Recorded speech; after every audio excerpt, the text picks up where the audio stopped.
Hello everybody and welcome back to the Retro Recall. I hope you're doing awesome. Today we have another interesting case for us to go over. Now this particular computer, there's no story to it. I literally saw this and just said, yeah, I'm going to take it.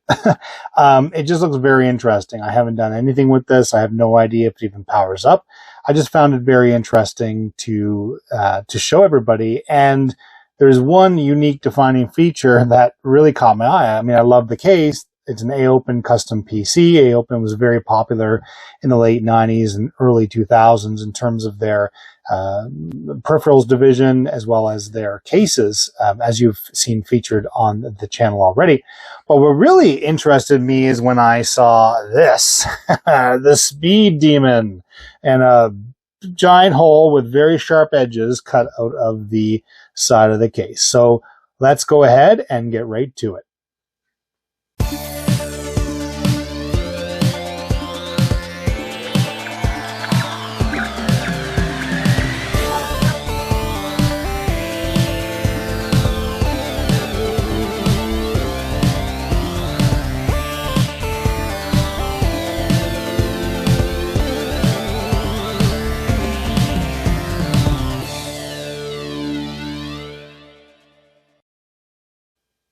And we're back. And so I'm looking at this case, and let's just do a general overview of the case. Again, I think this is the sleeper type of computer in a beige case. And so, you know, it was a weird time in the late 90s and early 2000s where we had mentioned so many times in the channel already where technology was changing. There was always another latest and greatest piece of hardware component coming out. That said, I believe we were approaching an era where, you know, we had this idea of sleeper PC in our minds, where we had a computer that you know, had a beige case and looked kind of older, but you know, the components inside the case were newer. And I'll tell you why I think that. Again, I haven't taken this apart. I have no idea what's inside of it just yet. We're going to do that together. And we'll fire up the computer just to see if it works. That's the scope of today's video. So what gives me the hint is that, you know, we have an AOpen Custom PC case, which looks really nice. And then we have the powered by ASUS or ASUS, depending on how you want to pronounce that. And that alone, I get, is not enough to go, hey, you know, that's not a sleeper PC, or how would you figure that's a sleeper PC? I have no idea. But that's my first inkling, that kind of where I kind of go with it. Let's just kind of turn it around and take a look at the overall case design itself. So, I mean, we have pretty standard case here. This side looks like it doesn't have any screws in the back screwed in. So it's just kind of like that. Yeah, I mean, there we go. So it's just, that's your motherboard side of the panel. So let's go ahead and put that back on. All right, and on the back here, we have what looks to be a bunch of components, which we're going to go over in just a moment. Before I do that, I really want to look at this side of the case. I mean, we have Speed Demon Intel solid state drive, so intel.com/go/SSD is what's written on there. And this is what starts giving me the, you know, the impression that there might be something else inside this case that may not have originally what originally would have gone in this case. And that's why I deem it sleeper PC. Now, I'll stop using the term. I just mean a computer that was a little more powerful using, you know, an older case. So a case that would have been from an earlier time used in a later time for performance parts. So, I mean, again, I'm looking at this and I mean, I see quite a large fan here. That's, you know, obviously for exhaust, for this computer and for extra cooling. And then of course, whoever did this did it quite crudely, I would say. I mean, those edges are quite sharp, and then direct screws right through the metal case, right into the plastic fan. I get a kick out of that. But yeah, okay, let's look at the back. So here we are, and another key component here, another key indicator is the date. There's a control number and a date code or date written on the back of this, which is 022800. So I mean, that puts us in the time of the retro style, retro time. I mean, we're talking February 28th of 2000, and it says 34167 ALC. So I don't know if that would have been built at ALC. Again, AOpen Custom PC. ALC is a large distributor of AOpen and Acer components. So it's very possible. So just looking at the back here, we have, it looks like, we'll go from the top down just so it's easier to kind of process here. So we have a board that's inside this case. Before we actually open it up, we'll kind of go through this. So we have our power supply. We have a couple of ports for our PS2. We have SPDIF out, so that's optical audio out. We have our USB and our 1394 connection. And so already I'm starting to see some newer technology in a case that would not necessarily, if it was truly from 2000, have that. At least that's my observation. Again, keep me honest in the comments. Which I know you will. So then we also have what looks like our eSATA, our external SATA, so that SATA, that would connect an external SATA drive or SATA drive to that.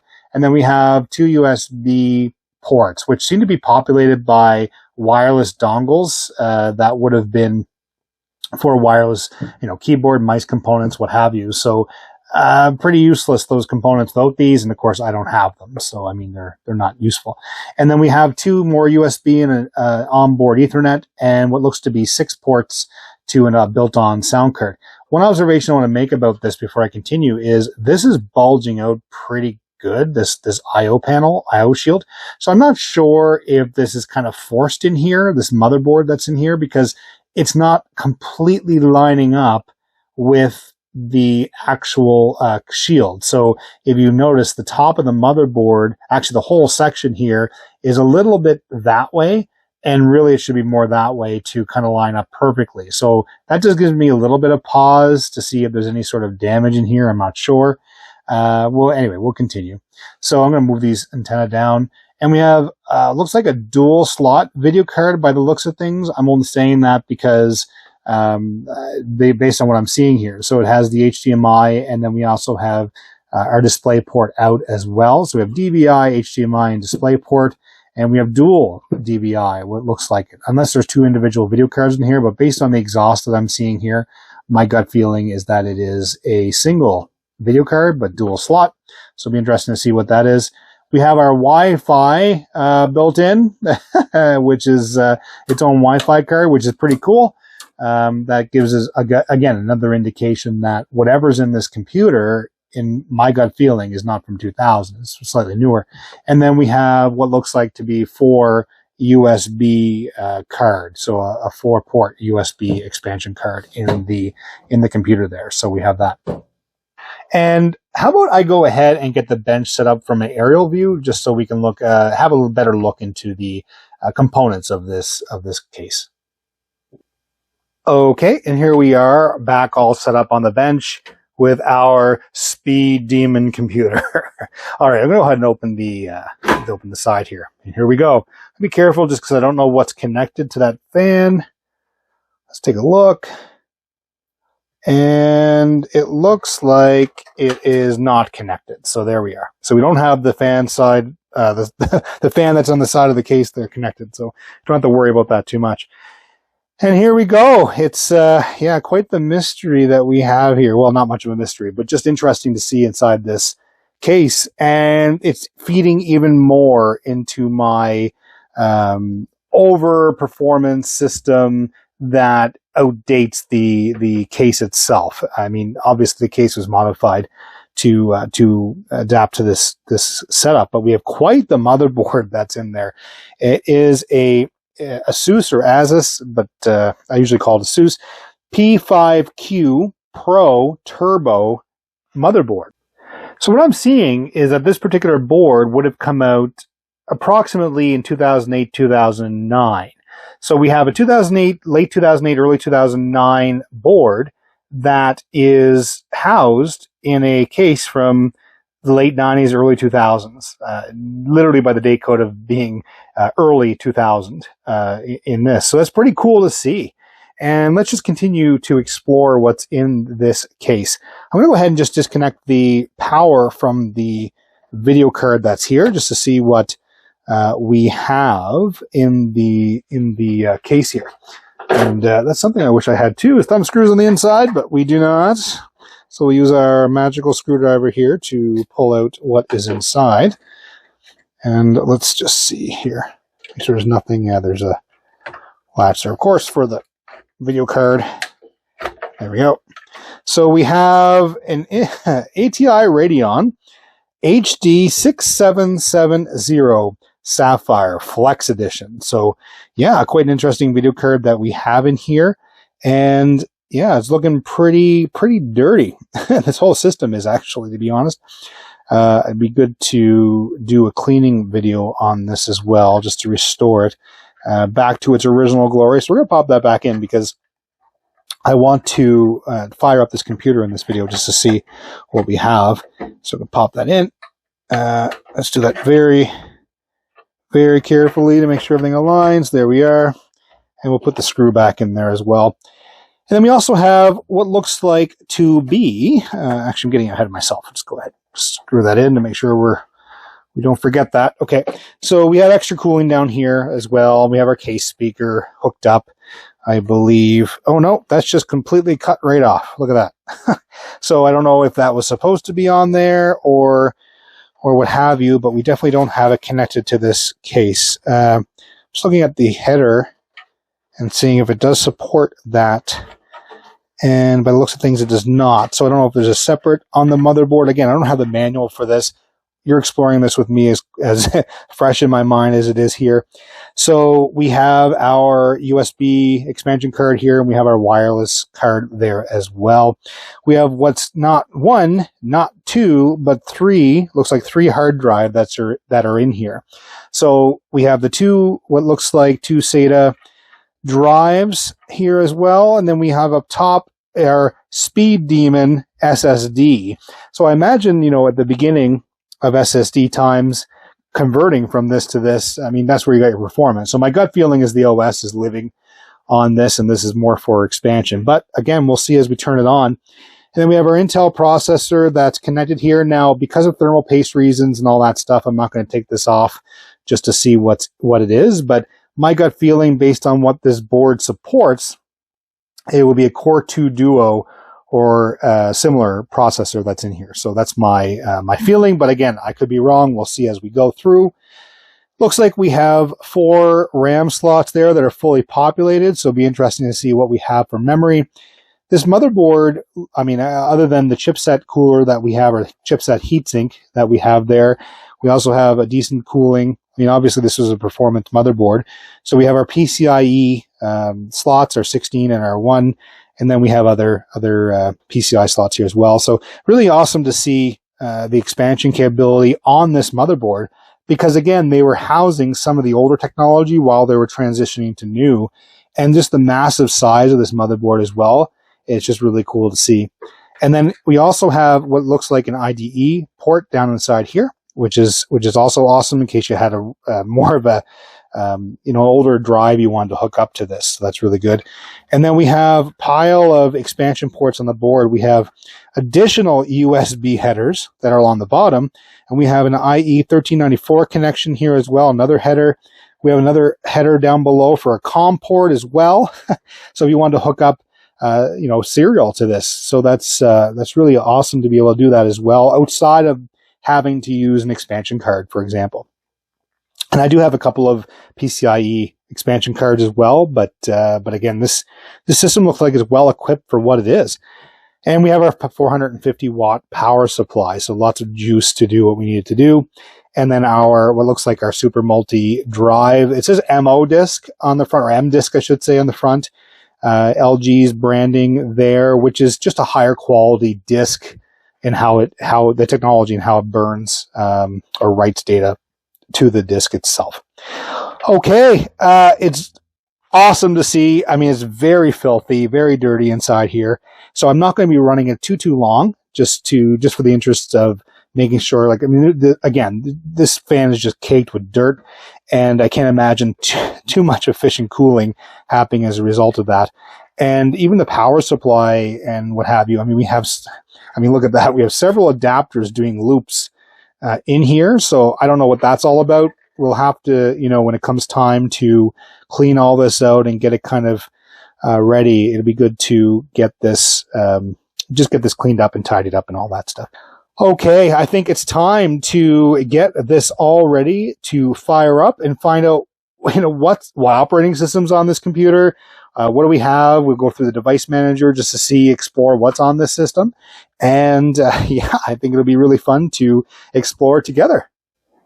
And we're ready to go. So we're going to go ahead and fire this up. And I flipped the switch in the back of the PSU, didn't have any issues. Now, if you notice, I have a different monitor here than we're used to than the HP, because I have, because this computer in the back, the connectivity is DVI, and I have that in this monitor here. This monitor is from 2007. It's one of my original flat screens that I had out in this resolution. So I think it's time we fire up this computer and see what the heck we have on it. Let's see if it even works. We have power, that's a good sign.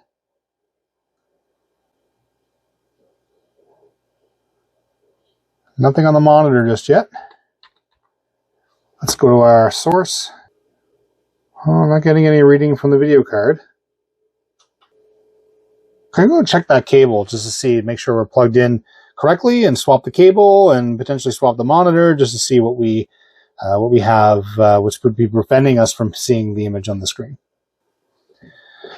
Okay, so I've tried different monitors. I've tried the DVI cable. I've tried swapping the ends. I've tried a different DVI cable. I tried a different DVI monitor.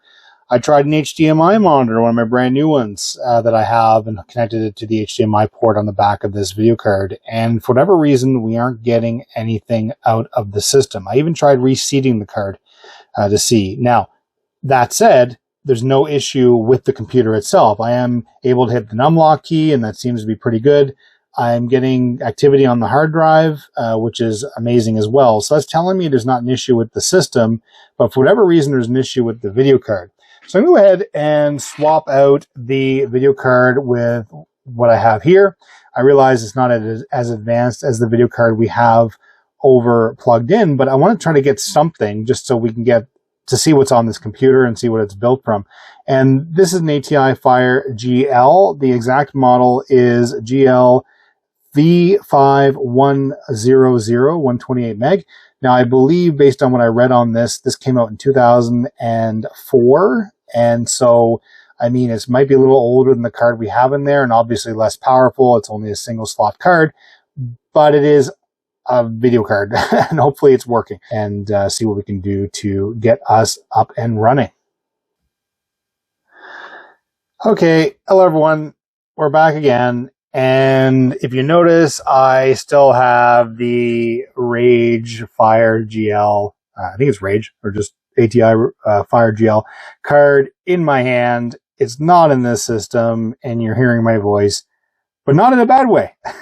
I took my own advice, and I decided to use contact cleaner in the slot where that video card goes in. It seems that every single time I do one of these videos and I unplug the card or unseat a card and put it back in, it never works, and for whatever reason. And so it's just my luck, and I'm not touching that RAM.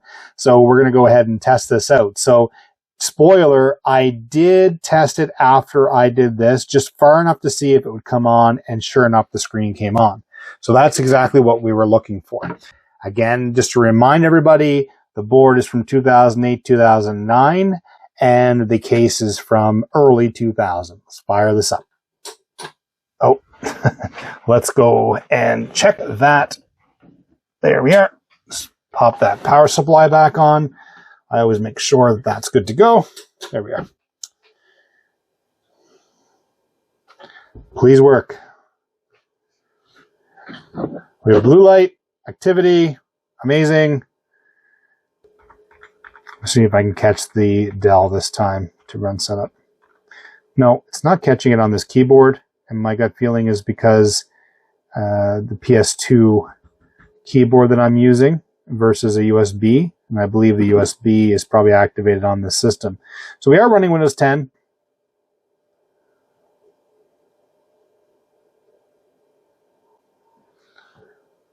So a little bit of flicker on the camera I see here, which is kind of funny to see, to be honest with you, on an LCD. I'm going to go and check out the actual control panel just to go into system properties and see what we have here. Let's go into device manager. I just want to see what's inside here in terms of hardware. So we have audio inputs and outputs. So we have the HD audio, HDMI out via HD audio. We have the headphone via HD audio. We have the SPDIF interface via HD audio. We have our speakers via HD audio. So those are our audio inputs and outputs. Our computer, a standard computer layout here. We have our Intel SSD drive, which I believe I was correct when I said that earlier, that is housing the operating system. And then we have absolutely nothing on these two drives. They're just dead. But it looks like Seagate drives, and I believe they're both 250 gig. Oh no, we have a 250 gig and a 500 gig by the looks of things. So lots of storage on this computer. That's pretty cool. We have our display adapter, which is our AMD Radeon HD 6700 series video card. We'll go into those settings a little later. We have our HID devices, human interface devices, so all of our different inputs. IDE, ATA, so and TAPI controllers, just standard. We have our keyboard and our mouse, just our keyboard devices. Our mouse devices are right underneath it. We have our monitor, just a generic plug-and-play monitor. I do want to go into those settings later because I feel that'll help the resolution and the flickering a little bit on the camera. We have our network adapters. So we have Atheros PCIe Ethernet controller. I believe that's the onboard one. And then we have our D-Link DWA582 wireless AC1200 dual band PCI Express adapter. Whew, that was a mouthful. So we do have the ability, being a newer operating system on this computer, we do have the ability to go on the internet on the system, which definitely opens up the possibilities of this computer. And then for portable devices, it's reading those drives as portable devices in Windows 10. We have our ports, just a COM1 port, and our processor, which is a Intel Core 2 Quad CPU Q6600 running at 2.4 gigahertz. That's pretty good for a computer of its age in the era. And then so our software devices, our sound and video controllers just via HD audio. So we're just running audio based on what came with the motherboard. And quite honest with you, it seems to be a quite impressive motherboard as well. So that's really nice to see here. And we have our storage controllers. So just our storage controller system devices, which are plentiful, and our USB hub here. And I believe we have the other host controller that's plugged in down below. Okay, so that's our device manager. So we do have the Intel Core 2 Quad CPU Q6600, and I'm just running Windows 10 Pro is even installed on this computer. And again, this computer, I'll zoom back out here. This computer again is a computer from the tower at the very least. Is from 2000, so February of 2000, which is pretty darn awesome there as well. And I'm very impressed to have this computer, and I'll say it again, sleeper computer. But I wouldn't expect to see a system running Windows 10 Pro with a pretty okay processor for what it is. That, basically we're talking about a 9-year newer set of hardware components than what's in this tower. So that's really cool. You never know what you're going to find from the e-waste pile. And again, that's where this came from. This was just a system that was tossed.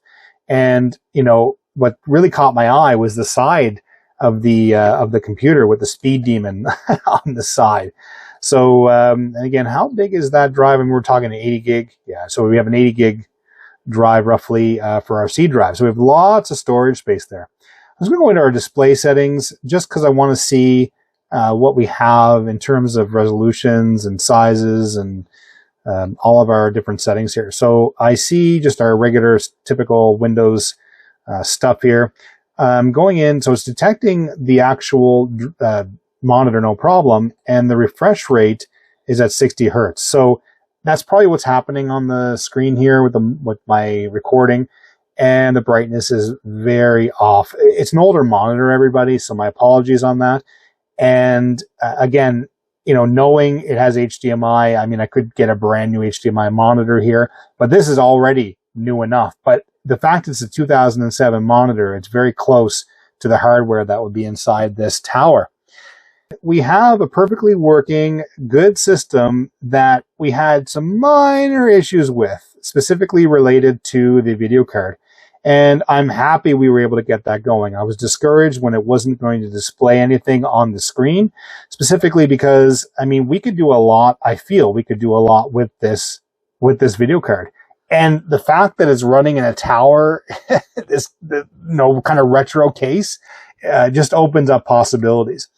What I think next steps are for this particular system would be to go in and completely dismantle the entire system, get it all cleaned up, get all the components all looking really nice in there, and, potentially find a newer drive, but beige colored or case colored drive. And I think that's it for today's video. We came to a really good place. We have the system that has 2009 era hardware running in a 2000 era case that just looks awesome. And I know we're going to be able to get this system cleaned up and get everything kind of all ready to go. So if you really like today's content in this beautiful Sleeper PC Speed Demon, please give it a thumbs up. Leave a comment below, let me know how things are going. And I always try to reply to all my comments down below. I love interacting with everybody. So thank you so much for your comments. And please subscribe to the channel. It really helps me out if you do that. Thank you so much to all of my subscribers. Thank you to absolutely everyone who supports this channel. It just means the world to me for all your help and support as we go through this. And again, thank you so much for watching, and we'll see you in the next one. Take care. Bye-bye.